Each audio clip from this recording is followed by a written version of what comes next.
Recording in progress. Good evening. कल हमने जो टॉपिक स्टार्ट किया था वो था कैश फ्लो स्टेटमेंट। तो उसमें हमने ये पढ़ा था कि कंपनीज एक्ट बोलता है कि जब भी किसी कंपनी ने फाइनेंशियल स्टेटमेंट्स हमें बनाने हैं तो उसमें फाइनेंशियल स्टेटमेंट्स में कैश फ्लो स्टेटमेंट भी आएगा। अब इस कैश फ्लो स्टेटमेंट को कैसे बनाते हैं तो इसके लिए अकाउंटिंग स्टैंडर्ड 3 है। वो बोलता है कि कैश फ्लो स्टेटमेंट को कैसे बनाना है। उसमें हमने ये देखा कि दो मेथड्स होते हैं, एक डायरेक्ट मेथड होता है और इनडायरेक्ट मेथड होता है।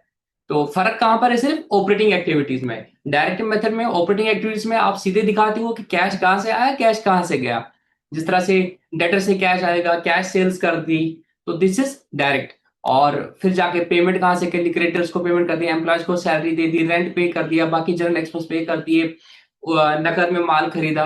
तो this is how you can prepare direct, मतलब cash flow from operating activities using direct method. But again as this is not recommended, you have to follow the indirect method। indirect method में मैंने कल आपको बताया था, we will start net profit। तो net profit से हम start करेंगे और वहां से फिर हम देखेंगे कि भाई पीएनएल में वो सारी आइटम्स जो है, जो कि नॉन कैश है और नॉन ऑपरेटिंग है, चाहे वो इनकम है, एक्सपेंस है, उनका एडजस्टमेंट करेंगे।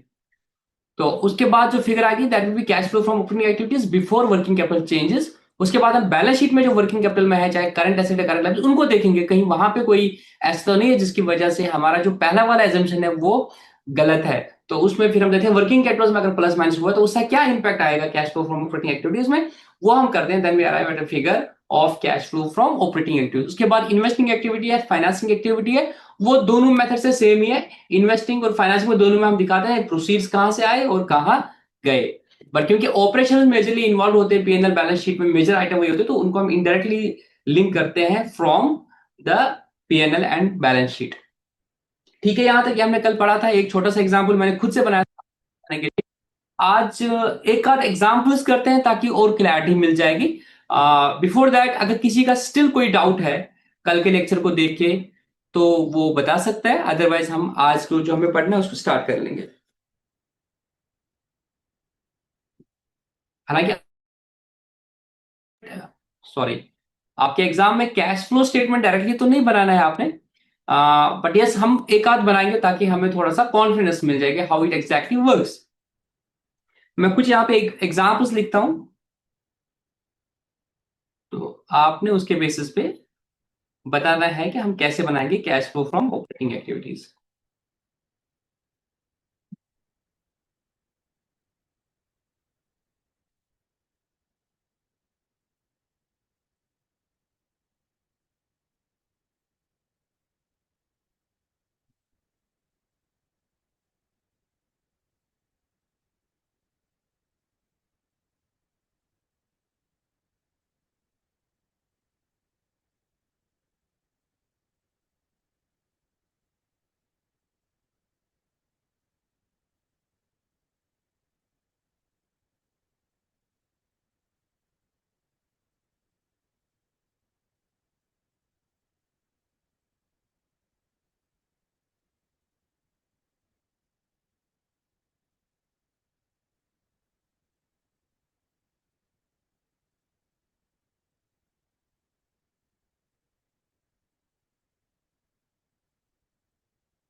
ये कुछ फिगर्स है, यहां से आपको बताना है cash flow from operating activities क्या होगा। तो कोई वॉलंटरली बता सकता है सबसे पहले क्या लिखेंगे? Cash flow from operating activities हमें निकालना है इन फिगर से कि ऑपरेटिंग एक्टिविटी से कितना कैश फ्लो हुआ है। चलो बताओ, who is gonna try first? Sir पहले तो सरप्लस आएगा ना। सरप्लस आएगा सर, वो हमें प्रॉफिट एंड लॉस से स्टार्ट करना है। तो विल स्टार्ट विथ सरप्लस। कितना आएगा बताओ, वो भी बताओ।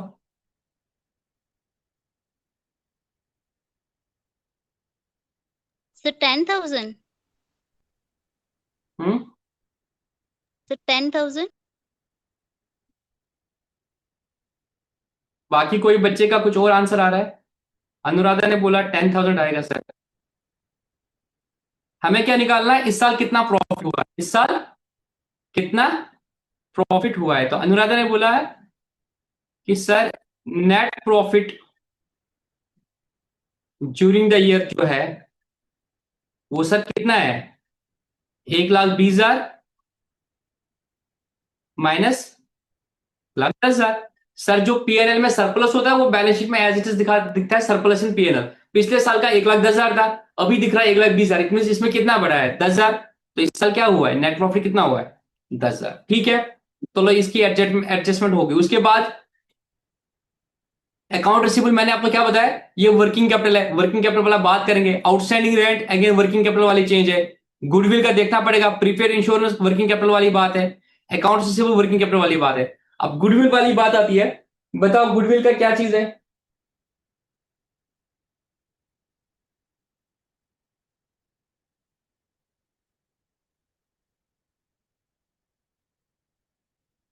चलो बताओ।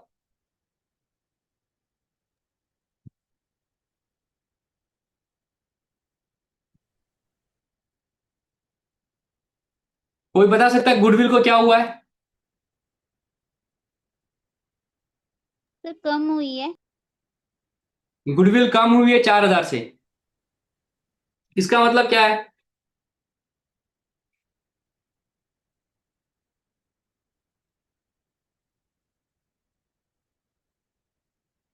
गुडविल 4,000 से कम हुई है, इसका मतलब क्या है?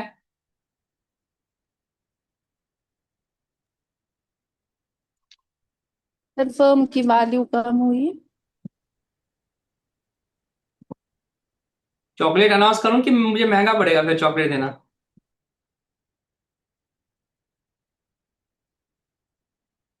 चलो इस क्वेश्चन का जो सही आंसर देगा उसको मेरी तरफ से चॉकलेट मिलेगा। बताओ, जो आपने बताया वो गलत है, बट गूगल नहीं करना। और टाइमर स्टार्ट होगा 15 सेकंड। मैं रिस्क नहीं लेना चाहता। 15 सेकंड में कोई जवाब देगा तो उसको चॉकलेट मिलेगा। गुडविल 4,000 से कम हुआ है तो क्या इसकी कोई एडजस्टमेंट होगी कि नहीं होगी एडजस्टमेंट, जहां तक ऑपरेटिंग एक्टिविटी की बात है? सर ये इंटेंजिबल एसेट है ना? Yes, this is an intangible asset. तो इसका कोई कैश से रिलेटेड तो है नहीं है फिर तो। कुछ एक्टिविटी से कुछ लेना देना नहीं है। ये सर क्या बोल रहे हो सर? कैश से कुछ लेना देना नहीं है कि ऑपरेटिंग एक्टिविटी से कुछ लेना देना नहीं है इसका। सर ऑपरेटिव से तो नहीं होगा कोई। चलो मेरा चॉकलेट का पैसा बच गया, थैंक गॉड। ठीक है। अच्छा मुझे बताओ, गुडविल अगर बैलेंस शीट में आती है इसका मतलब क्या है? सर गुडविल परचेज की गई है। वेरी गुड, ये आपने सही बोला, गुडविल परचेज की। ये सबको समझ आ रहा कि goodwill sir self generated goodwill जो है, AS 26 accounting standard for intangibles बोलता है कि जो आपकी सेल्फ जनरेटेड गुडविल है, मतलब मैंने बिजनेस किया, मेरी एक गुडविल है CA लतीफ, अगर मैं कल को कोचिंग सेंटर खोलूंगा तो मेरी तो एक गुडविल है कि भाई बच्चे मेरे पास आएंगे कि मेरे नाम की एक वैल्यू है, तो उसको गुडविल बोलते हैं। आप कोई शॉप देखोगे, जैसे हम देखते हैं जम्मू में पहलवान की शॉप है, वहां पे अगर कोई और स्वीट शॉप है, लोग will prefer to go to the Pahalwan. Kashmir में हम देखते हैं कि अगर करण नगर में होगा कोई, वहां पे शक्ति स्वीट्स है या कोई और स्वीट शॉप है, तो पीपल विल प्रेफर शक्ति स्वीट्स बिकॉज उसकी एक गुडविल है। तो गुडविल आपकी जनरेट होती है कि फ्रीक्वेंसी ऑफ कस्टमर अराइवल हम इसको बोलते हैं, कि आपका एक नाम है जिसकी वजह से लोग आपके पास आते हैं। तो इसको अगर ये खुद से ये नाम बन गया है तो इसको हम बैलेंस शीट में नहीं दिखाते, इसको बोलते हैं सेल्फ जनरेटेड गुडविल, कि आप इसको मेजर नहीं कर सकते हो कि शक्ति शिविर का कितना एफर्ट लगा, CA लतीफ की कितनी रातें खराब होगी, कितने एफर्ट्स उसके लगे ऑफिस के बाद ये क्लासेस देने में, और तब जाके इसकी ये 4-5 साल में गुडविल बने कि लोग अगर देखेंगे CA लतीफ का कोचिंग सेंटर है, वो CA लतीफ पढ़ा रहा है, वो आएंगे।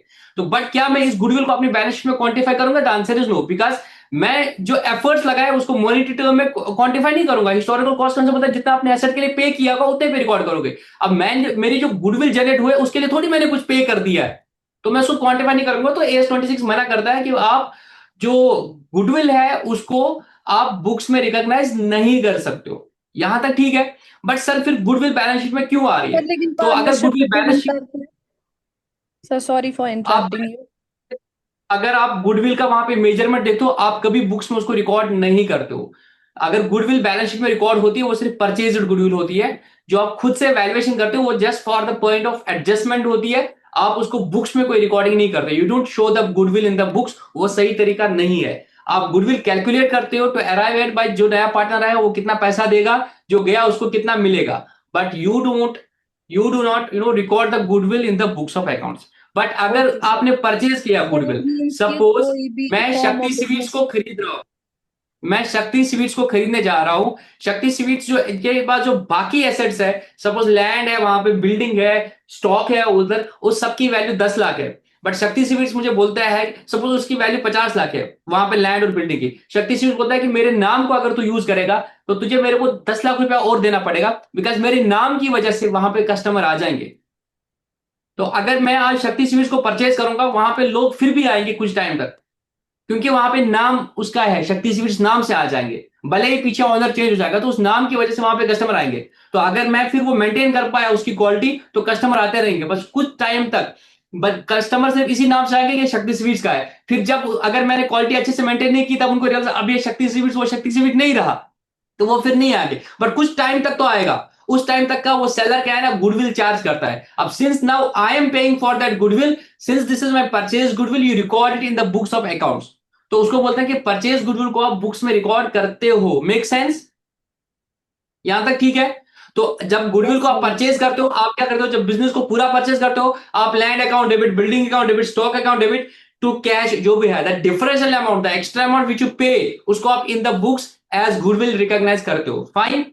फिर इसको क्या करते हैं, ये जो बुक्स में रिकॉर्ड करते हैं गुडविल, इसको आप क्या करते हो, आने वाले सालों में आप इसको एमोर्टाइज करते हो। जस्ट लाइक आप टेंजिबल एसेट्स को डेप्रिशिएट करते हो, आप इनटेंजिबल एसेट्स को एमोर्टाइज करते हो। फाइन। अब क्या हुआ है, 80,000 की गुडविल थी at the beginning of the year, now at the end of the year it is 76,000, so it is nothing but the goodwill has been amortised by 4,000। तो आपने 4,000 से गुडविल को एमोर्टाइज किया, we use the word amortise. तो आपने entry क्या कर दी है, आपने क्या कर दी, amortisation account debit to goodwill account. तो गुडविल को 4,000 से कम किया, उस एमोर्टाइजेशन को फिर पीएनएल में लिया है, PNL account debit to amortisation of goodwill account. Now what has happened कि 4,000 से 4,000 से आपने पीएनएल को कम कर दिया है। This is a what is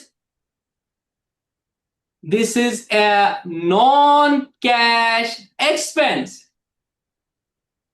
कल पढ़ा था कि प्रॉफिट में से अगर कोई नॉन कैश एक्सपेंस लेस हुआ है, उसको आप क्या करोगे, ऐड बैक करोगे। एड तो बैक एड यहां पे बैक। जो आपका 4,000 का एमोर्टाइज हुआ है, पीएनएल में खर्चा गया है जबकि कैश नहीं गया है, तो we will add it. Amortisation of goodwill. मेरे पास जो बुक है जिससे मैंने क्वेश्चन लिया है, इन्होंने भी अनफॉर्चुनेटली इसको गलत किया है। इन्होंने लिखा है वही बात जो अनुराधा ने बोला था, सर गुडविल तो इन्वेस्टिंग एक्टिविटी, तो इसका कोई ट्रीटमेंट नहीं होगा। ये गलत है, ये गुडविल एमोर्टाइज हुई है, गुडविल कम हुई है, गुडविल एमोर्टाइज हो गई है, तो डेफिनेटली ये पीएनएल में खर्चा गया है, it has to be added back as a non cash expense. तो 4,000 से इसको ऐड करेंगे। ठीक है यहां तक? यस यहां तक सर। ठीक है? चलो अब देखते हैं, और तो कुछ नहीं, बाकी सब वर्किंग कैपिटल चेंज है। ठीक है, तो 10 और 4 कितना होता है, 14,000। This is cash flow from operating activities before working capital changes. मैं शॉर्टकट में लिख रहा हूं क्योंकि हमारे पास टाइम कम है, ठीक है ना। अब आगे देखते हैं अकाउंट रिसीवेबल। अकाउंट रिसीवेबल का मतलब क्या होता है?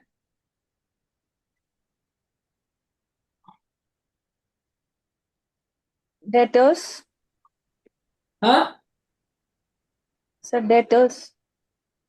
अकाउंट रिसीवेबल का मतलब होता है debtors. Very good. Account receivable का मतलब होता है डेटर्स। ठीक है, अब डेटर्स क्या हो गए,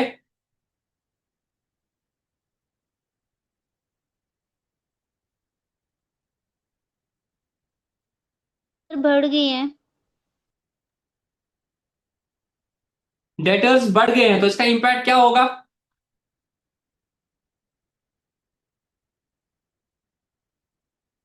डिक्रीज इन डेटर है ना। डेटर अगर कम हुए तो इसका इंपैक्ट क्या होगा, लॉजिकली समझ लो। आपने उधर क्या बोला था, अगर सेल्स आई होंगी तो आपने सारा सेल माना होगा, कैश सेल्स। बट यहां पे क्या पता चल रहा है, शायद डेटर से सारा पैसा तो नहीं आया, कुछ उधार में भी गया है।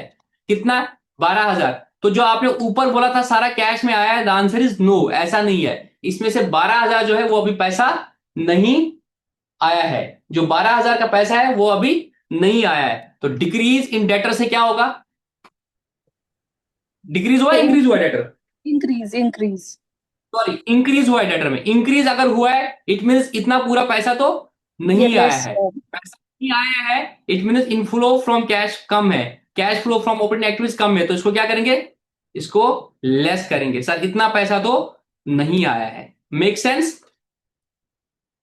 इंक्रीज इन डेटर अगर हो गया मतलब करंट एसेट में और पैसा फंस गया है, तो आपके पास पैसा आया नहीं है। लॉजिक कहां से निकल रहा है, सेल्स वहां पे आपने सारी कैश मानी, बट अभी डेटर तो बढ़ गए और इट मीन वो सारी कैश नहीं है, कुछ क्रेडिट में है। एटलीस्ट कितना क्रेडिट में है, 12,000 क्रेडिट में है। ठीक है,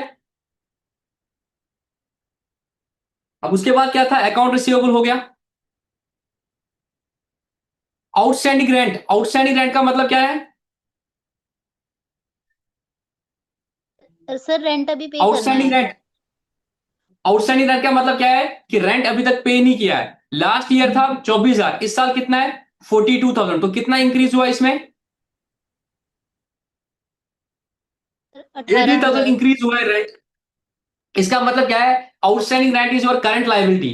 करंट लाइबिलिटी बढ़ गई 18,000 से, इट मींस आपने जो खर्चा डाला है पीएनएल में वो सारा कैश में नहीं गया है, उसमें से 18,000 अभी भी आपने पे नहीं किया है। तो इससे क्या होगा, आपका cash flow from opening activity बड़ा होगा। वहां पे जब आपने रेंट का खर्चा डाला पीएनएल में, आपने क्या माना, वो सारा कैश में पे कर दिया। बट जब आपने बैलेंस शीट में देखा, आपने देखा 18,000 तो पे नहीं किया हमने, वो तो आउटस्टैंडिंग है अभी। तो अल्टीमेटली 18,000 से कैश ज्यादा होगा। तो इसको क्या करेंगे, 18,000 को इसको ऐड करेंगे। ठीक है, उसके बाद गुडविल का ट्रीटमेंट मैंने बताया। प्रीपेड इंश्योरेंस, प्रीपेड इंश्योरेंस का मतलब क्या है, सर एडवांस में इंश्योरेंस पे कर दिया हुआ है तो Insurance pay करना. हाँ। तो ये कितना था, 8,000, अभी कितना है 4,000। पहले तो प्रीपेड इंश्योरेंस एडवांस है, तो ये मेरा एसेट है, करंट एसेट है। अब ये क्या हुआ है, डिक्रीज हुआ है। ये क्या हुआ है, डिक्रीज हुआ है। इसका मतलब क्या निकला, इसका तो मतलब क्या पे नहीं हुआ, कर दिया। मेरा cash flow from operating activity बढ़ अभी ऐड जाएगा। करना. मेरा cash flow from operating activity बढ़ जाएगा। लॉजिकली बता सकते हो कैसे, देखो मैं लॉजिकली समझाता हूं। मेरा लास्ट ईयर का प्रीपेड कितना था, 8,000। इट मीन लास्ट ईयर मैंने प्रीपेड में इंश्योरेंस कितना पे किया था, 8,000। सपोज इस साल का जो एक्रूअल बेसिस पे, इस साल का जो एक्रूअल बेसिस पे इंश्योरेंस का खर्चा पीएनएल में गया वो 20,000 था। अगर इंश्योरेंस का खर्चा 20,000 गया पीएनएल में, तो आपने क्या बोला कि सर 20,000 का अगर इंश्योरेंस का खर्चा है तो 20,000 आपने कैश में माना, पहली बात है।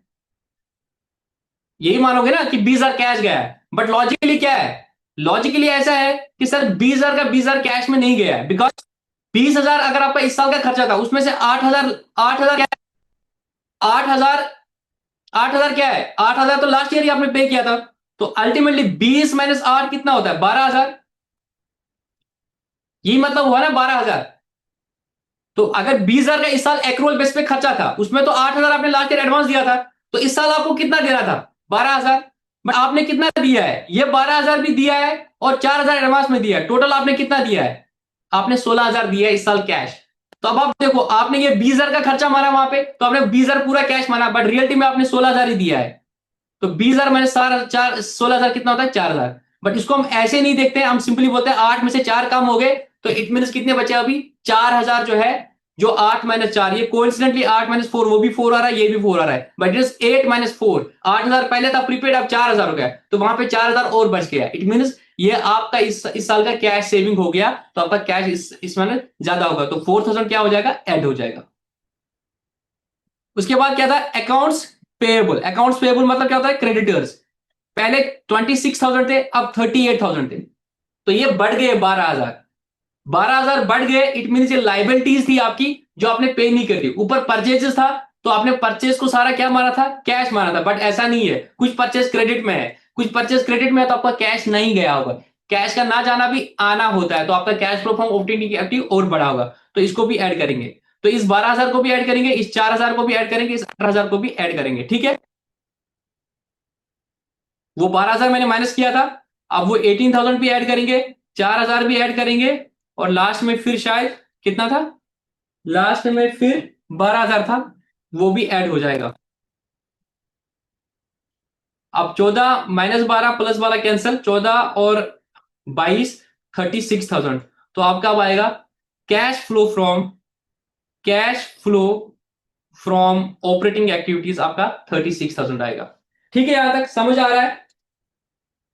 देखो, आपको सिर्फ एक चीज याद रखनी है, आपको कोई भी चीज होगी उसको समझना है कि वो क्या चीज है। अगर आप उस चीज को समझ पाओगे तो आप आंसर खुद ही बता पाओगे।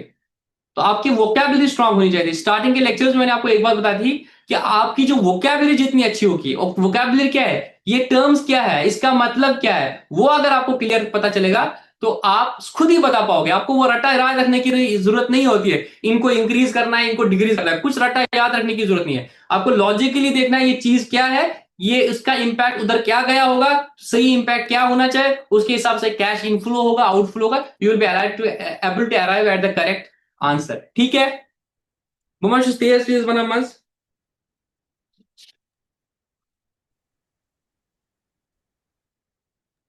अच्छा, मुझे हाँ बताओ, अगर आपका net profit for the year है, ठीक है ना, अब आपको मुझे बताना ऑपरेटिंग एक्टिविटी के कंटेक्स्ट में इसका क्या ट्रीटमेंट होगा।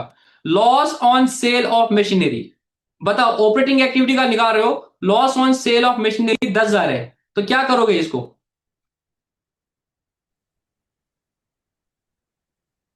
ऑपरेटिंग एक्टिविटीज के लिए इसको क्या करेंगे? सर, ये नॉन नेट प्रॉफिट ऑपरेटिंग, से नॉन करेंगे, कुछ नहीं ऑपरेटिंग। करेंगे? ऑपरेटिंग में क्या करेंगे इसको? ऑपरेटिंग की निकालने के लिए इस 10,000 को क्या करेंगे? आपका नेट प्रॉफिट का फिगर है, आपको cash flow from operating activity निकालना है, एक इंफॉर्मेशन दी है loss on sale of machinery 10,000 हुआ है, तो क्या करोगे? कुछ नहीं, कुछ नहीं सर। हाँ, कौन बोल रहा है कुछ नहीं? सरहान?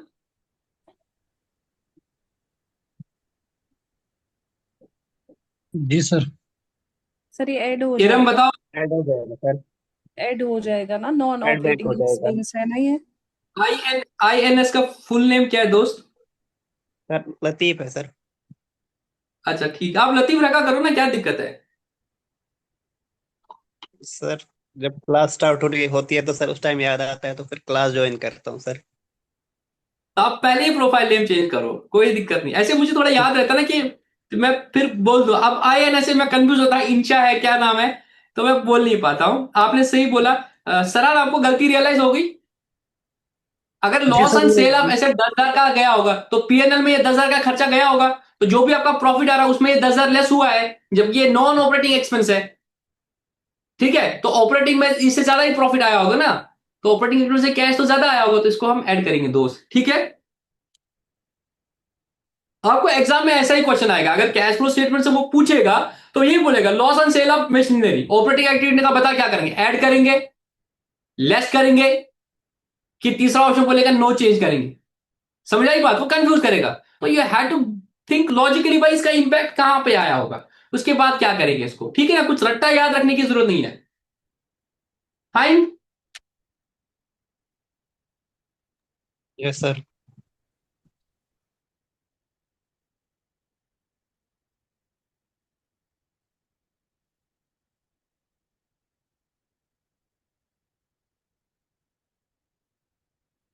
एक इन्वेस्टिंग एक्टिविटी वाला क्वेश्चन, अच्छा एक एक क्वेश्चन करते हैं हम,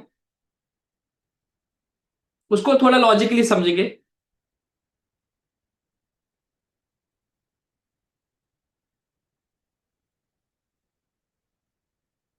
प्रूजन फॉर टैक्स है, ठीक है, इट्स लाइक दिस, आपको दिया होगा प्रूजन फॉर टैक्स।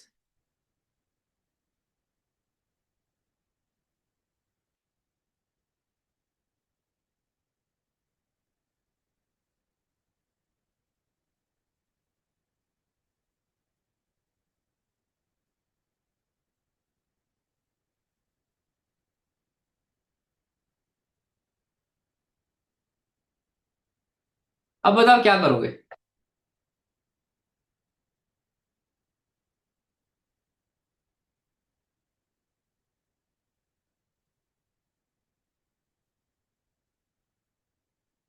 बताओ जल्दी क्या करेंगे अगर इतना ही इंफॉर्मेशन दिया है तो। अगर कोई और इंफॉर्मेशन दी है, इतनी इंफॉर्मेशन दी है, तो क्या करेंगे जल्दी बताओ। सर एड बैक करेंगे 50,000। एड बैक करेंगे 50,000।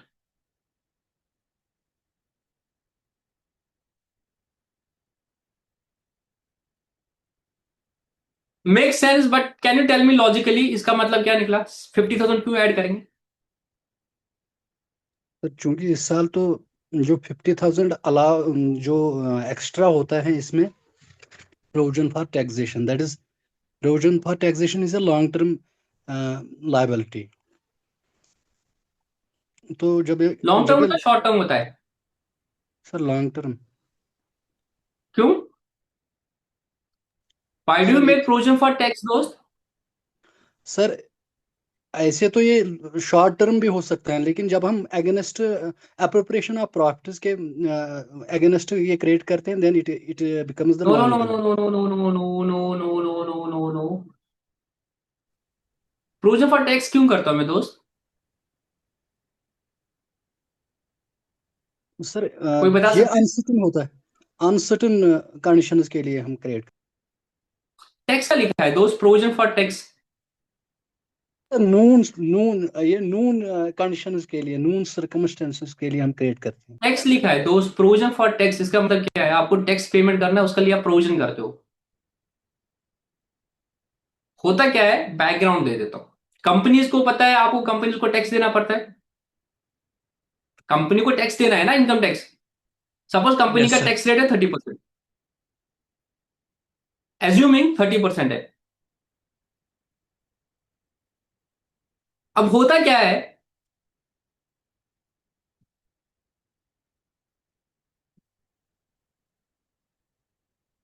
ये था 31 मार्च 23, ये 31 मार्च 24। ये साल में जितना भी ये प्रॉफिट कमाएगी, सपोज इसने इस साल कमाया 7 लाख प्रॉफिट, सपोज करो, इसका टैक्स क्या होगा? इस साल जब ये आईटीआर फाइल करेगी कंपनी, इनकी ड्यू डेट है सपोज 30 सितंबर। सितंबर इनकी ड्यू डेट है रिटर्न फाइल करने की। तो ये इस साल अपना टैक्स ऑडिट कराएगी। तब इनको पता चलेगा कि इस साल के इनको कितना टैक्स भरना है। इसको हम बोलते हैं प्रीवियस ईयर, इसको हम पढ़ते हैं असेसमेंट ईयर। तो इस साल में इसकी असेसमेंट होगी, तो ये हिसाब से अपना टैक्स भरेगा। यहां तक तो पता है आप सबको। अब यहां पे इसको पता यस चलेगा सर। कि एग्जैक्टली इसको कितना टैक्स पे करना है। तो यहां पे ये क्या करेगी, यहां पे ये प्रोविजन करेगी कि भाई इस प्रॉफिट में मुझे इतना टैक्स पे करना पड़ेगा, उसके लिए ये प्रोविजन करेगी, उसके लिए ये प्रोविजन करती है। क्योंकि ये मुझे अगले साल में पे करना है, कि जब मेरा ड्यू डेट रिटर्न होगा उससे पहले पहले मैं निकालूंगा एग्जैक्टली टैक्स कितना है, टैक्स ऑडिट कराऊंगा, उस हिसाब से अपना टैक्स पे करूंगा।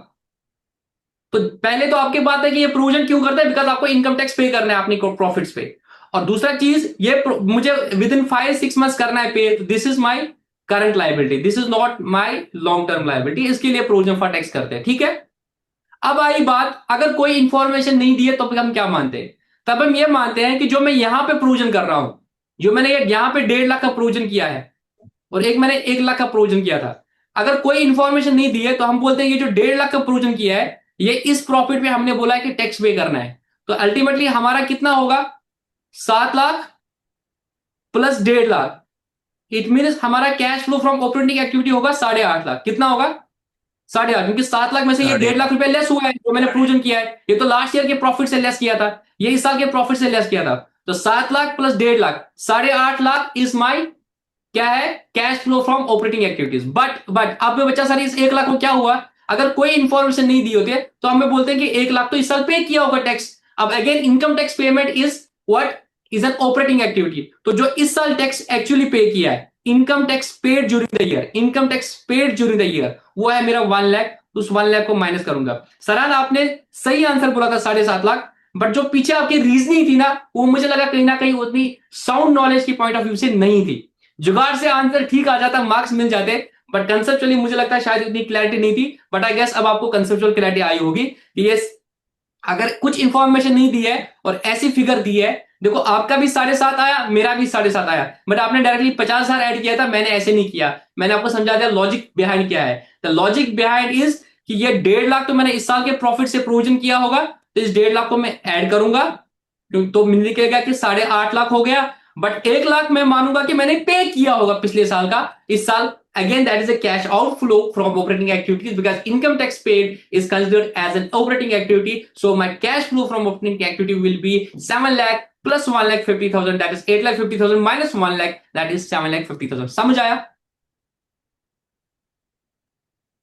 Yes sir.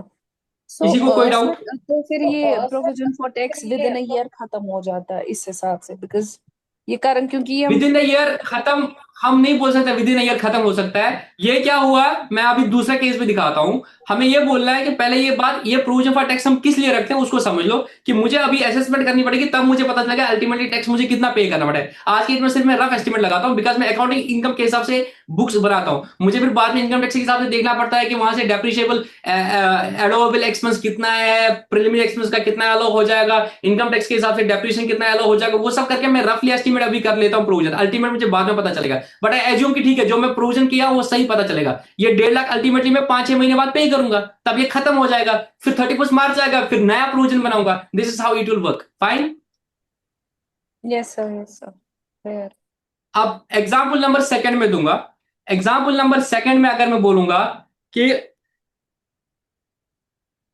Example number second जो है, इतना इंफॉर्मेशन था आपके पास, सेम रखते हैं। प्रोविजन फॉर टैक्स जैसे अभी था वही रख लेते हैं, 1 लाख और 1.5 लाख, और प्रॉफिट फॉर द ईयर मतलब net profit for the year जितना अभी था उतना ही रख लेते, 7 लाख। अब आपको एडिशनल इंफॉर्मेशन दी है, tax paid during the year 1,20,000, tax paid during the year 1,20,000। अब मुझे बताओ आप क्या करेंगे।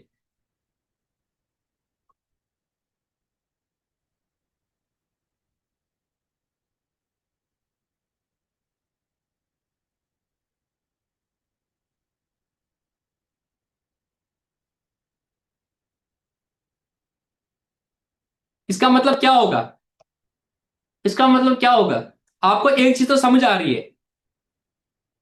कि इनकम टैक्स तो आपने 1,20,000 तक एक्चुअल में पे कर दिया। अब आपको क्या देखना है कि पीएनएल से कितना डेबिट किया होगा आपने, पीएनएल से आपने कितना डेबिट किया होगा, उतना आपको यहां पे एड बैक करना है।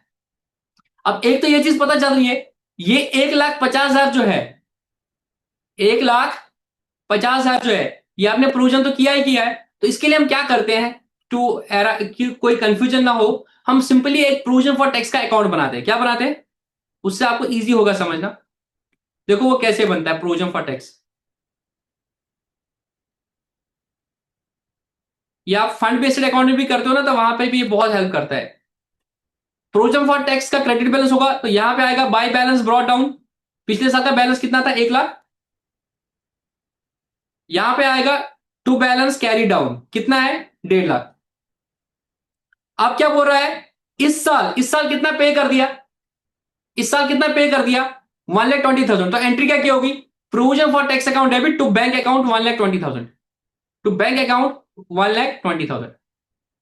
तो अल्टीमेटली आपने पीएनएल से कितना टैक्स का डेबिट किया होगा, पीएनएल में कितना डेबिट किया होगा बाय पीएनएल प्रोविजन, 1,20,000, और ये कितना होगा, 1,70,000, सॉरी 2,70,000 हो गया।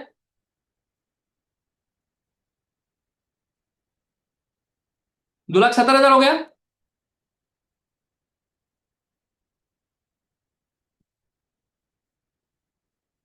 मीन्स आपने पीएनएल से कितना डेबिट किया होगा, 1,70,000। तो कितना ऐड करेंगे आप सर, 7 लाख में से 1,70,000 ऐड करेंगे,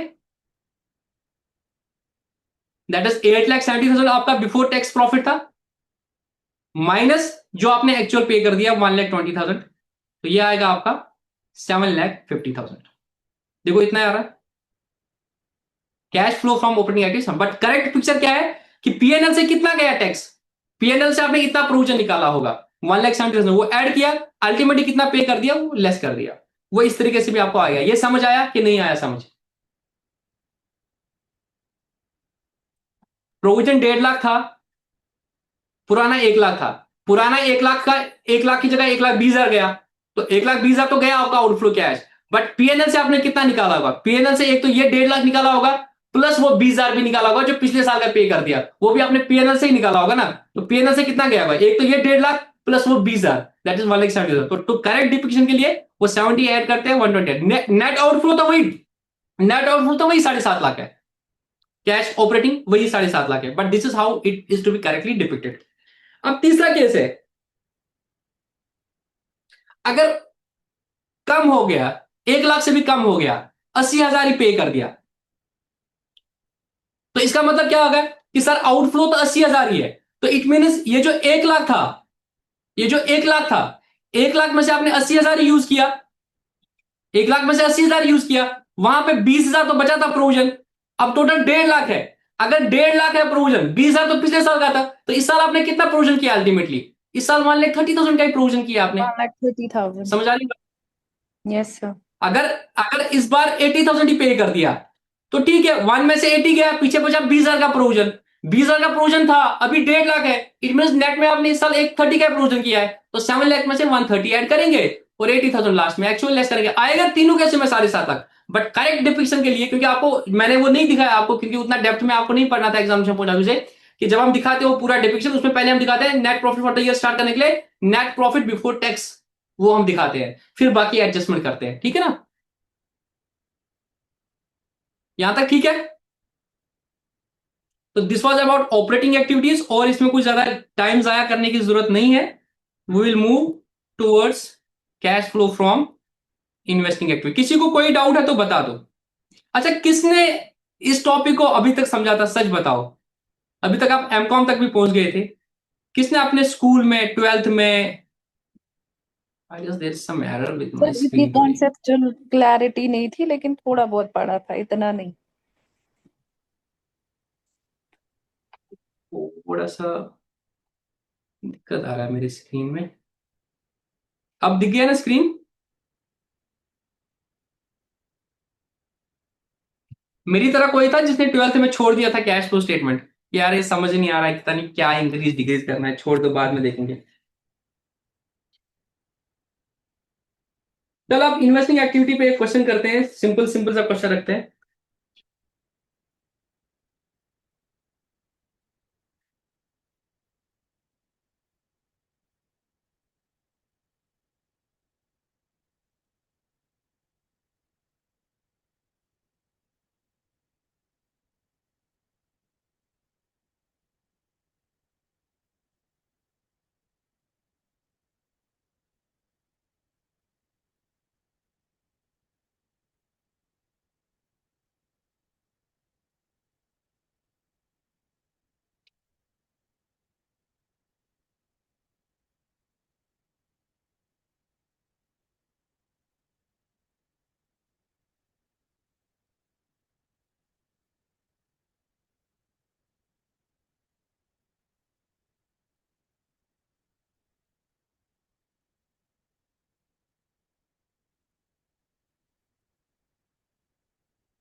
मुझे बताओ cash flow from investing activity कितना होगा?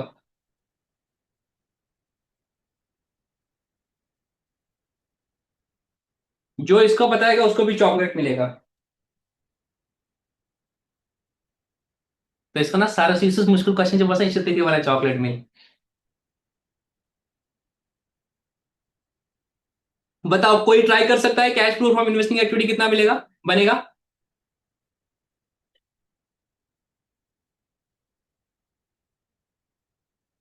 कोई ट्राई करना चाहता है?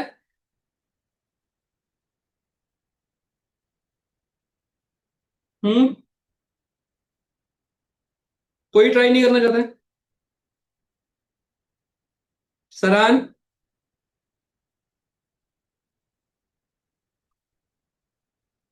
हिरम, आराधना, कोई कुछ तो बताओ, चलो थोड़ा सा ही बता दो। कुछ भी ट्राई नहीं कर सकते हो? रायचूर हाँ, वाथू रायचूर हाँ, वाथू अच्छा मैं बता रहा हूँ 23 हाँ मेरी हैंड राइटिंग तो बहुत गंदी है, उसमें कोई डिनाइल नहीं है। फर्नीचर है 20,000 का था eight the beginning of the year, last year का, अभी 30,000 है, ठीक है। Provision for depreciation last year की फिगर थे 5,000, इस साल की फिगर थे 8,000। During the year furniture costing ₹5,000, इस साल में फर्नीचर कॉस्टिंग 5,000 जिसका डेप्रिसिएशन था 1,000 वाज सोल्ड फॉर ₹2,000। ये इंफॉर्मेशन है। फर्नीचर पिछले साल उसकी ग्रॉस ब्लॉक जो था वो 20,000 था, इस साल उसका ग्रॉस ब्लॉक 30,000 हो गया। पिछले साल प्रोविजन फॉर डेप्रिसिएशन का जो क्यूमुलेटिव फिगर था दैट था 5,000, इस साल जो फिगर आ रही है बुक्स में वो 8,000 आ रही है। इस साल में एक फर्नीचर जिसकी कॉस्ट 5,000 थी, उसका एक्यूमुलेटेड डेप्रिसिएशन 1,000 था, उसको मैंने 2,000 में बेच दिया। अब मुझे बताओ cash flow from investing activity कितना आएगा।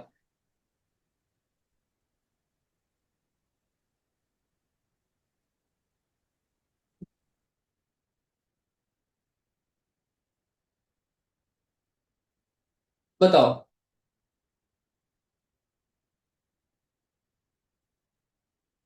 अब तो मैंने दोस्त बोल भी दिया ना, अब ट्राई करो। अच्छा चलो सिंपल करो, इनफ्लो बता सकते हो इनफ्लो कितना हुआ है?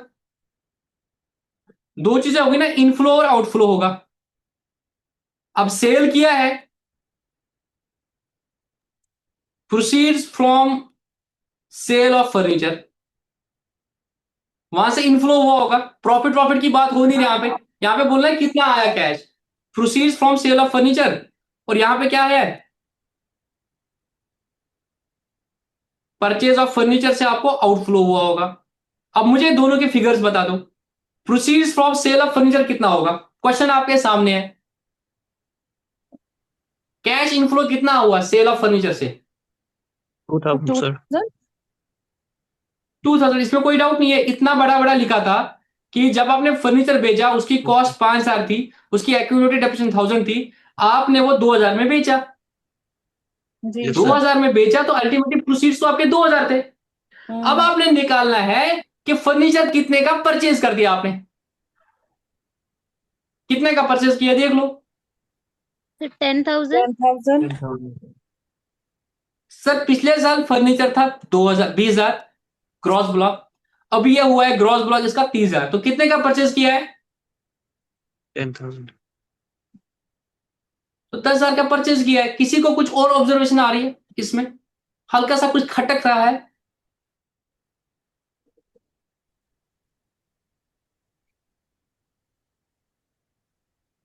किसी को कुछ खटक नहीं रहा है? सर ये जो 20,000 का फर्नीचर था इसमें से 5,000 का फर्नीचर तो आपने बेच भी दिया ना सर। यस आपके सर। जी। पास 4 चेयर थी 5,000 की, उसमें से एक 5,000 की चेयर बेच दी। तो पहले बताओ तो ये 20,000 में से जब 5,000 गए ये कितने बचा था पीछे? 15। 15,000। तो 15,000। बचा था 15,000, अब आप देख रहे हो 30,000 है, तो how much you have purchased? 15। 30,000 15। Minus 15,000, that is 15,000। तो नेट क्या हुआ है? कैश 5,000। यूज्ड इसको बोलेंगे, या आउटफ्लो इन इन्वेस्टिंग एक्टिविटीज।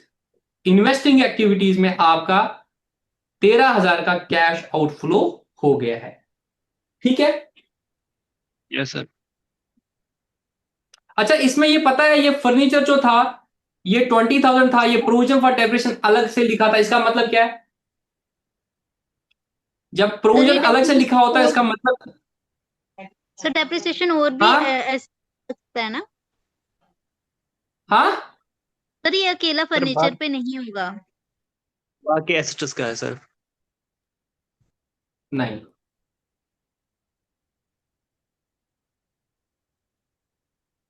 देखो आप जब डेप्रिसिएशन की एंट्री करते हो, दो तरह की डेप्रिसिएशन की एंट्री होती है, ठीक है। एक होता है मैंने फर्नीचर लाया 20,000 का,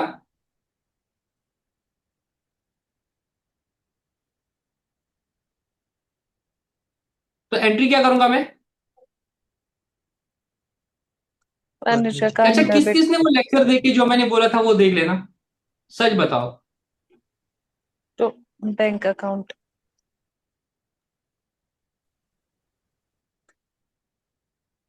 जब साल खत्म होगा उसके बाद मैं इस पर डेप्रिसिएशन करूंगा।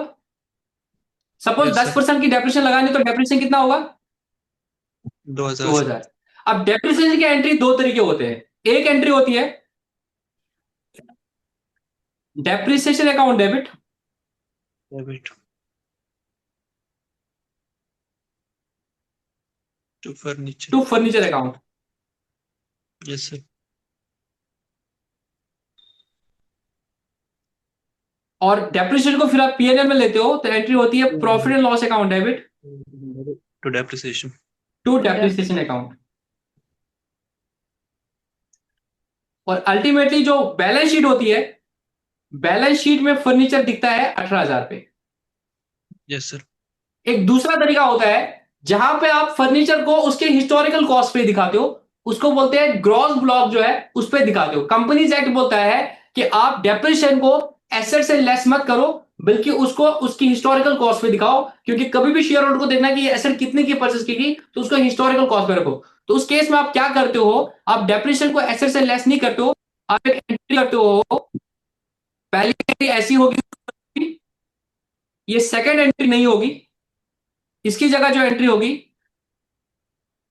आप एंट्री करोगे, एंट्री नंबर 1 होगी, 2 नहीं होगी, 3 की जगह एंट्री होगी profit and loss account debit to provision for depreciation, to provision for depreciation 2000। Ultimately क्या होगा, पीएनएल में तो खर्चा गया डेप्रिसिएशन का, प्रोविजन फॉर डेप्रिसिएशन का क्रेडिट बैलेंस होगा 2000 रुपये। फिर जब बैलेंस शीट बनाओगे आप, वहां पे आप क्या दिखाओगे, फर्नीचर दिखाओगे 20,000 का, लेस प्रोविजन फॉर डेप्रिसिएशन 2000 का, और नेट ब्लॉक दिखाओगे 18,000। तो दो लेजर में होगा, फर्नीचर के लेजर में पूरा 20,000 दिखेगा, प्रोविजन फॉर डेप्रिसिएशन के लेजर में 2000 दिखेगा। बैलेंस शीट में नेट प्रेजेंटेशन करते हो आप नेट ब्लॉक पे दिखाते हो फिर 18,000 पे। ठीक है, यस इस सर। तरह के होता है। अब यहां पे केस क्या था, यहां पे ये वही बात थी कि आपने ग्रॉस ब्लॉक पे ही रखा था फर्नीचर को, उसको छेड़ा नहीं था। उनकी ये 20,000 की डेप्रिसिएशन 15,000 5,000 थी, तो अगर आप बोलोगे डब्ल्यूडीवी इस केस में 15,000 थी, और इस केस में डब्ल्यूडीवी जो थी 30 - 8 कितना हुआ, 22,000 थी। ठीक है, 30 - 8 इसकी 22,000 है, और 20 - 5 वो हो गया 15,000। ठीक है, यस सर। और जब भी आप और चीजें हैं, हालांकि वो कैश फ्लो स्टेटमेंट के साथ इंपॉर्टेंट नहीं है, बट नॉलेज पॉइंट आपसे बोलूंगा, जब फिर एसेट को बेचते हैं तो आप क्या करते हो, सपोज ये 5,000 का एसेट बेचा, तो आपने यहां से भी 5,000 निकाला और इसकी डेप्रिसिएशन 1,000 थी, वो यहां से 1,000 भी निकाल दिया, तो ultimately revise figure will be ये 15,000 रहेगा, और एक्यूमुलेटेड डेप्रिसिएशन अब 4,000 रहेगा। अब एक्यूमुलेटेड डेप्रिसिएशन 8,000 हुआ है, मींस इस साल की डेप्रिसिएशन आपने 4,000 लगाई है, वो 4,000 आप पीएनएल से उधर से ऐड करोगे, और इस साल का नया प्रोक्योरमेंट अब 15,000 हुआ है। सपोज पूरा होलिस्टिकली आपको फिर डेप्रिसिएशन भी देखना है, डेप्रिसिएशन कितना गया है, तो उसको करते हो, इस 5,000 में से पुरानी वाली डेप्रिसिएशन 1,000 गई। और अगर loss on sale of asset निकालना है तो आप क्या बोलोगे, 5,000 की एसेट थी, उसमें से 1,000 का डेप्रिसिएशन था, तो उसकी डब्ल्यूडीवी थी 4,000, आपने 2,000 में बेची तो आपका लॉस हुआ 2,000, तो loss on sale of asset 2,000 हुआ, जो पीएनएल में फिर वहां से ऐड होगा। ठीक है, वो इस वक्त रिलेवेंट नहीं है, तो उसको मैं अभी छोड़ देता हूं, और थोड़ा थोड़ा मैंने आपको हिंट दे दिया। एग्जाम में अगर आएगा तो आप वहां से भी टैकल कर सकते हो कि इस तरह से आपको एसेट अकाउंट बनाना पड़ेगा कि कितना कॉस्ट था, कितना डेप्रिसिएशन था। तो नेट 4,000 था, 4,000 में से जैसे मैं आपको अभी बताता, मुझे पता यहाँ पे कितना लॉस हुआ, तो आप क्या देखते, 5,000 का कॉस्ट था, डेप्रिसिएशन इसका 1,000 था, तो डब्ल्यूडीवी बोलोगे वो था 4,000, अब बेचा कितना 2,000 में, तो अल्टीमेटली आपको लॉस हुआ 2,000 का। ठीक है, इन्वेस्टिंग में और ज्यादा टाइम नहीं लगाते हैं, सर लेट्स ये मूव जो टू फाइनेंसिंग एक्टिविटी। सर ये जो ये डेप्रिसिएशन है, डेप्रिसिएशन चार्ज हम एसेट के अगेंस्ट ही करते हैं ना सर? सर आपने ही मुझे वो क्वेश्चन डाला था क्या फिर उस पे व्हाट्सएप पे? जी सर। वो क्वेश्चन थोड़ा सा गलत है। डेप्रिसिएशन हम एसेट से लेस करते हैं अगर करेंगे तो, बट दूसरा तरीका भी हम एसेट को नहीं छेड़ते, ठीक है ना, but yes it is provided against the asset only. But जब हम बोलते हैं चार्ज या अप्रोप्रिएशन की बात करते हैं, तो हम बोलते हैं जो डेप्रिसिएशन है it's not an appropriation of the profit, is a charge against the profit. तो this is the correct way. अब कोई कुछ भी क्वेश्चन बनाएगा, कुछ भी आंसर मानेगा दिमाग में, वो होता है ना कि एक क्वेश्चन होता है ना, क्वेश्चन मतलब सर कोई इस फालतू को क्वेश्चन क्वेश्चन नहीं पूछता है, उठो उठो मत बैठो। अब बताओ मैं क्या बोलना चाह रहा था, जी सर, सर इस बताओ। क्वेश्चन की सर इस उठो क्वेश्चन मत के बैठो।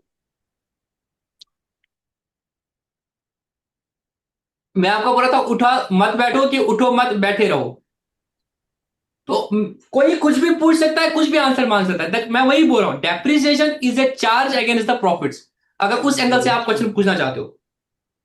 व्हाट इज इंपॉर्टेंट है, आप क्या नॉलेज चेक करना चाहते हो, आप क्वेश्चन उस हिसाब से फ्रेम करो। अब कोई क्वेश्चन उल्टा करेगा फ्रेम कि इस हिसाब से सोचेंगे तो आंसर ये आएगा, इस हिसाब से सोचेंगे तो आंसर ये आएगा, तो वो क्वेश्चन में फॉल्ट है, वो कंसेप्ट में फॉल्ट नहीं है। मुझे याद है एसएसबी ने क्वेश्चन पूछा था एक बार फाइनेंस या किसी एग्जाम में, ईरान के बारे में था, which country is to the west of Iran, ऐसा कुछ था। तो ऐसा कुछ क्वेश्चन था। अब उसमें क्या था, अगर इंडिया के एंगल से देखते थे आंसर मतलब इस तरफ से देखते हैं तो आंसर आ रहा था पाकिस्तान, उस हिसाब से देख रहे तो सपोज आंसर आ रहा था इराक। तो आप ग्रामर चेक नहीं करना है, आपको कंसेप्ट चेक करना है। कंसेप्ट में फिर बोलता हूं क्या है, depreciation is a charge against the profits, depreciation is charge to the assets. This is the concept कि भाई एसेट्स के अगेंस्ट में चार्ज करते हैं, बट प्रॉफिट की charge is a charge against the profit rather than appropriation to the profit. एक असल में आता है प्रोविजन और रिजर्व के बीच में नॉर्मली क्वेश्चन पूछा जाता है। प्रोविजन क्या है, it's a charge against the profits. Reserve जो क्रिएट करते हैं it's an appropriation of the profit. तो डेप्रिसिएशन के बारे में अगर बात करूंगा it's charge against the profit, but charge from what, assets को करते हैं आप, ठीक है ना। सर सर मेरा क्वेश्चन था एक। जी सर जैसे आपने अभी तो ये फर्नीचर दिया हुआ था, अगर सर फर्नीचर के साथ साथ मशीनरी भी होता तो प्रोविजन फॉर डेप्रिसिएशन दिया होता तो हाँ, फिर कैसे होता? प्रोविजन पर डेप्रिसिएशन आप बता देना वो कि भाई मशीनरी का कितना है, फर्नीचर का कितना है, तब भी कोई फर्क नहीं उठेगा। अगेन आपको देखना था कि आपको क्या पूछा था क्वेश्चन में, आपको क्या निकालना था, उस हिसाब से चीजें देखी जाएगी। सपोज प्रोविजन पर डेप्रिसिएशन मशीनरी सब कुछ था, अल्टीमेटली मेरे क्वेश्चन के लिए तो फर्क पड़ता ही नहीं, बिकॉज मैं बना रहा था इन्वेस्टिंग एक्टिविटी। मुझे देखना था इनफ्लो कितना आउटफ्लो कितना है। इनफ्लो मुझे कैसे निकलेगा, मैं करूंगा चेक भाई कितने में बेचा, that is my inflow. I am not bothered about the profit, I am not bothered how much depreciation got the PNL. मुझे देखना कितने में बेचा 2000, मुझे देखना कितना किया है, तो मैं सारे फिक्स्ड एसेट को ऐड करता, बिगिनिंग में कितने थे, उसमें से जो ग्रॉस ब्लॉक निकला वो माइनस करूंगा, उसको कंपेयर करूंगा क्लोजिंग ग्रॉस ब्लॉक से। मेरा आंसर वैसे भी आएगा, फर्नीचर और मशीनरी और जो भी है। बट मैं बोल रहा हूं क्वेश्चन जो पूछ रहा होगा उसके लिए उतनी इंफॉर्मेशन उसने दी होगी, उस पर्टिकुलर केस में देखना पड़ेगा कि क्या करना है, ठीक है। डाउट क्लियर हुआ कि नहीं हुआ clear. Yes sir. Yes sir. Anuradha, अब यस आएंगे sir. Financing activity. Financing activity मैंने आपको बता दिया था, किसी और का कोई डाउट है अभी तक। फाइनेंसिंग एक्टिविटीज मैंने आपको बता दिया था, share capital, long term loan side debenture है, या सब चीज है, उनको हम क्या बोलते हैं, ये फाइनेंसिंग एक्टिविटी है। वहां से अगर आपको कैश फ्लो स्टेटमेंट निकालना है, cash flow from financing activity निकालना, तो वो भी बहुत आसान है, कोई मुश्किल नहीं है, ठीक है। जैसे मैं एक सिंपल एग्जांपल लेता हूं, issue of shares of ₹5 lakh at a premium of 10%, issue of debentures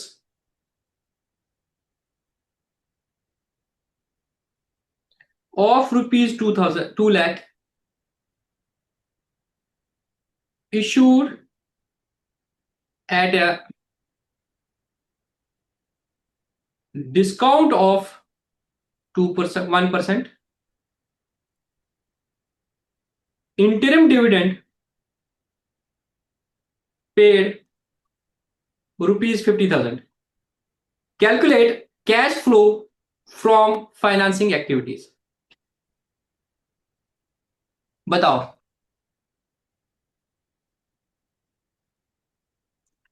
आपको cash flow from financing activity, shares issue किए 5 लाख के एट अ प्रीमियम ऑफ 10%, तो इशू ऑफ शेयर से कितना पैसा आया होगा, 5,50,000। 5,50,000।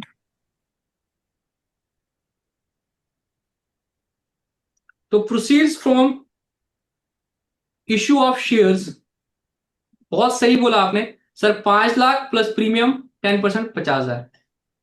डिबेंचर इशू किए 2 लाख के एट ए डिस्काउंट ऑफ 1%, तो 2 लाख पे 1% डिस्काउंट होगा 2,000, तो अल्टीमेटली आपको कितने मिले होंगे प्रोसीड्स फ्रॉम डिबेंचर्स? 198। 1,98,000।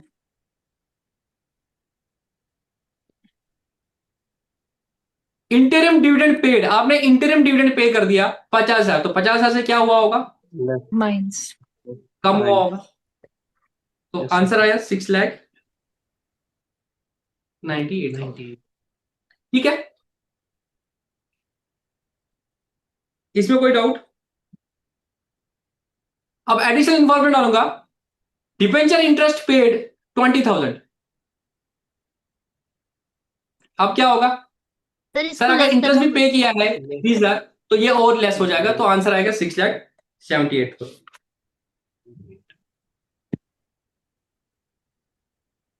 एक और क्वेश्चन कर लेते हैं, लेट में गो। No sir. बस एक क्वेश्चन कराऊंगा मैं। हाँ, सर कंटिन्यू कीजिए। एक छोटा यस सा सर। क्वेश्चन कराऊंगा मैं। Okay sir. इक्विटी कंसर्न्स बहुत है पढ़ाने के, बट एक्चुअली हमें थोड़ा बैलेंस करना है ना, इसके लिए भी, एग्जाम के लिए भी। अदरवाइज अकाउंटेंसी में बहुत कुछ है समझाने के लिए।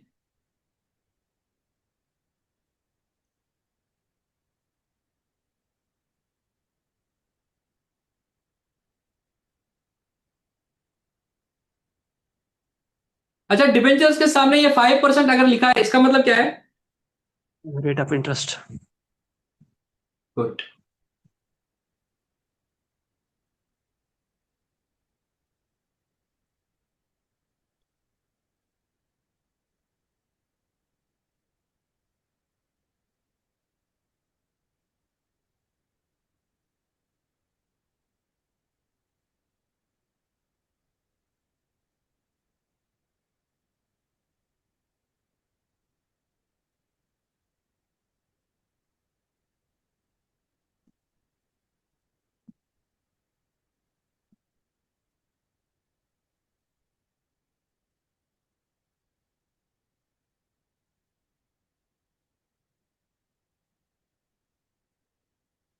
मुझे बताओ cash flow from financing activities,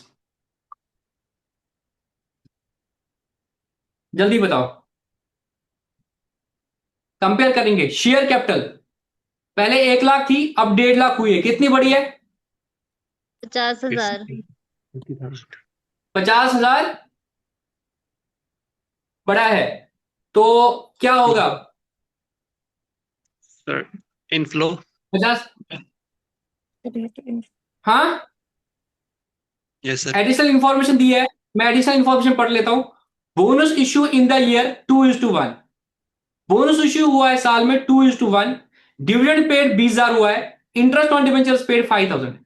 तो बोनस इश्यू का कुछ रिलेवेंस है? एडिशनल इंफॉर्मेशन देखनी होती है जब भी क्वेश्चन में किसी भी चीज को देखोगे, उसके बारे में देखोगे कोई एडिशनल इंफॉर्मेशन तो नहीं दी है, ये अप्रोच रख लेना याद। अब बोनस इश्यू हुआ है 2:1, इसका मतलब क्या है? बोनस इश्यू का मतलब क्या होता है कि कंपनी ने बोनस शेयर्स इशू किए। बोनस शेयर्स का मतलब क्या होता है? कंपनी अपने एग्जिस्टिंग शेयर होल्डर्स को फ्री में शेयर्स इशू करती है। उसको बोलते हैं कैपिटलाइजेशन ऑफ रिजर्व भी बोलते हैं इसको, कि आप रिजर्व से यूटिलाइज पैसा करके उनको डिविडेंड ना देके उनको डायरेक्टली शेयर्स इशू करते हैं। अब two is sir to one का इसका मतलब क्या क्या है? था? जिसके पास 2 शेयर थे, दो two share is to one का एडिशनल मतलब एक होता शेयर है में। अगर किसी के पास 2 शेयर थे, उसको 1 शेयर देंगे। तो मुझे बताओ बोनस शेयर्स कितने इशू किए होंगे? 1 लाख इंटू 2/3, यही मतलब हुआ ना। जिसके पास 2 शेयर थे, या ऐसे करो 1 लाख इंटू 1/2, जिसके पास 2 शेयर थे, तो 1 लाख डिवाइड बाय 2 कितना होगा? 50,000 इंटू 1। तो आपने 50,000 के बोनस शेयर इशू किए होंगे। तो बोनस शेयर जब इशू करते हैं तो आप एंट्री क्या करते हो? Reserve account debit to capital account. तो कैपिटल में 50,000 रुपया यस बढ़ेगा, तो क्या उससे कैश आया होगा? The answer is no no sir. Sir. No. No, because sir आपने बोनस में इशू किया है तो आपको कोई कैश नहीं आता है बोनस इशू में। तो 50,000 की शेयर कैपिटल बढ़ जाएगी। 1 लाख से 50,000 ऐड करके 1.5 लाख हो गया, और यहाँ पे 1.5 लाख ही है।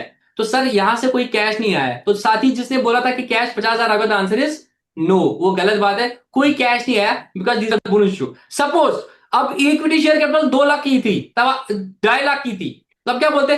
50,000 तो यहां से आ गए, तो 50,000 का कैश नहीं आया, बट 1.5 लाख के बाद कितना और बढ़ा है, 2.5 लाख, तो वो 1 लाख का कैश आया। इस तरीके से आपको देखना पड़ेगा। बट इस केस में सिर्फ 50,000 बढ़ा था और वो 50,000 बोनस इश्यू की वजह से बढ़ा है, तो उसकी वजह से आपको कोई कैश नहीं आया होगा, तो यहां से कोई कैश नहीं आया होगा। ठीक है, अब ये 1 लाख था लास्ट ईयर, इस साल 0 है। इट मीन्स क्या हुआ है,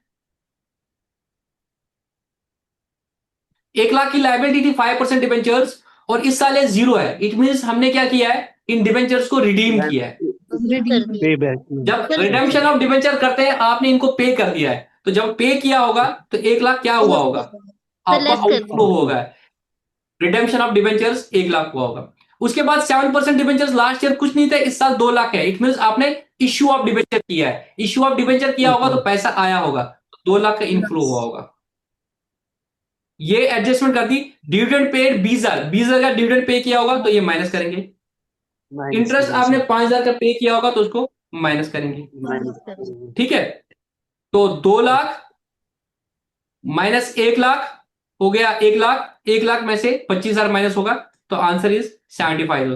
cash inflow from financing activity is this.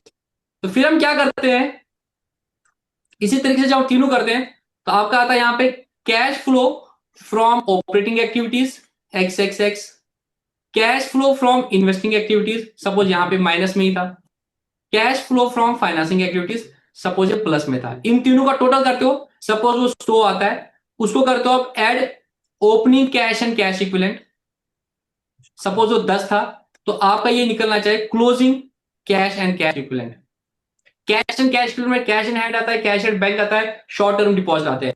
तो अगर ये ठीक हो गया, इट मीन आपका पूरा रिकंसिलेशन हो गया और आपने सब कुछ ठीक किया है। ये आपको मैच होना चाहिए। ये तो पूरा कर दिया आपने, इस साल में नेट कैश इनफ्लो कितना हुआ, उसको ओपनिंग ऐड करोगे तो आपको क्लोजिंग मैच होना चाहिए। This is the last check. ठीक है ना, बट इतना डेप्थ में आपको नहीं करना है, बिकॉज आपको कैश फ्लो स्टेटमेंट तो एग्जाम में नहीं आएगा, आपका एमसीक्यू बेस्ड है। आपको किसी चीज के बारे में कोई क्वेश्चन आएगा तो आई टॉट यू कि उसका आंसर कैसे निकालना है किसी भी चीज पे।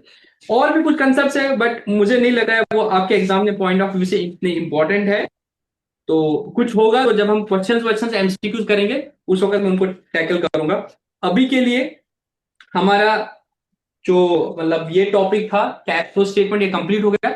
उसके बाद एक statement of change in cash flow position का था, वो उनका गलत हुआ है। ऐसा कुछ चीज नहीं होता है, statement of change in equity होता है। बट आई डोंट फील कि एग्जामिनेशन पॉइंट ऑफ व्यू से वो उतना इंपॉर्टेंट है। उनने पहले वो टॉपिक ही गलत लिखा है। तो as such fund flow statement भी मुझे नहीं लगता है हमें करने की जरूरत है, वो बहुत सिंपल है। सोर्सेज ऑफ फंड्स कहां से आए और एप्लीकेशन ऑफ फंड्स कहां से आया, कि भाई शेयर कैपिटल से पैसा उठाया, that will be source of fund. Debenture से पैसा आया, that will be source of fund. और यूटिलाइज कहां किया, मशीनरी परचेज कर ली, वहां पे यूटिलाइज किया, बाकी जगहों पे परचेज किया। तो बट अगेन वो आपके एग्जामिनेशन पॉइंट ऑफ व्यू से इंपॉर्टेंट है। Yes, cash flow statement important, ये मैंने करा दिया। तो आपके जो 2 पैराग्राफ थे वो हमारे कंप्लीट हो गए। इंशाल्लाह कल से हम जो थर्ड वाला पार्ट था सिलेबस का, मैं देखता हूँ आप सीक्वेंस के हिसाब से चलूंगा या नया टॉपिक कराऊंगा, तो उस हिसाब से हम चलते हैं। ठीक है, सर एक कंसर्न है सर, क्वेश्चन है सर मुझे कि जो फंड्स फ्लो बताओ। स्टेटमेंट हम, सर जो फंड्स फ्लो स्टेटमेंट हम बनाते हैं उसमें हम हम्म, जो statement of changes in working capital बनाते हैं, स्टेटमेंट ठीक वो है। Schedule schedule of changes in working capital, उससे तो हम नेट नेट इंक्रीज और डिक्रीज वही तो निकालते हैं सर। एक काम कर लेना सर, एक्चुअली मैं उस पूरे टॉपिक को ही नहीं ले रहा हूँ यहाँ पे, क्योंकि मुझे वो एग्जामिनेशन पॉइंट से इंपॉर्टेंट नहीं लग रहा है। आप मेरे से ना व्हाट्सएप पे बात कर देना जस्ट आधे घंटे बाद, आज या कल 7 बजे, या कल दिन में कभी भी मैसेज कर देना, तो हम फोन पे कनेक्ट करके डिस्कस करेंगे। बिकॉज यहाँ पे मेजरली जो बच्चे हैं उनको मैं वो टॉपिक पढ़ा नहीं रहा हूं, तो अननेसेसरी टाइम वो हो जाएगा, जाया हो जाएगा। तो हम इसको फोन पे लेंगे, या तो आप मुझे कॉल कर देना, मेरा नंबर तो आपके पास, कल दिन में कभी भी कॉल करना, या तो 10 बजे के अराउंड हम व्हाट्सएप पे कनेक्ट करेंगे। ठीक है, सर थैंक्स। ठीक है दोस्त, क्योंकि अभी अननेसेसरी टाइम जाया हो गया और यहाँ से नमाज का भी टाइम हो गया। तो हम इसको टैकल करेंगे जो भी आपको एक्स्ट्रा पूछना है, अदर देन जो हमने टॉपिक डिस्कस कर दिया। ठीक है ना, बिकॉज आपको बता दूंगा, बाकी सबके लिए रिलेवेंट होगा। ठीक है, चलो, किसी और का कोई doubt with respect to topic या जितना आज हमने पढ़ा? चलो फिर प्रोग्राम को कंक्लूड करेंगे, कल मिलते हैं नए टॉपिक के साथ। गुड नाइट, अल्लाह हाफिज।